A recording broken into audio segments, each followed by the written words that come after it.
अस्सलाम वालेकुम everyone, I hope you all are doing fine. ये मिस समीना राना है, ठीक है। एज़ यू ऑल नो कि काफ़ी लोगों ने मुझे रिकमेंड किया था कि मुझे स्पीच थेरेपी की ज़रूरत है और ये वो। सो मैंने आंसर भी किया था कि हाँ मैं ले रही हूँ स्पीच थेरेपी।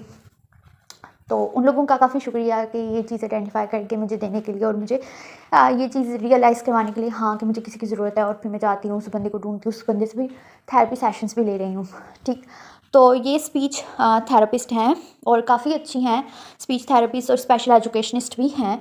तो अगर आपको किसी भी तरह की सर्विसेज चाहिए रिगार्डिंग स्पीच और स्पेशल एजुकेशन और ऑटिज़म और ADHD and about slow learners और ID childs, then you must contact her. मेरी तरफ से ये रिकमेंडेड है, so you all are free to contact her.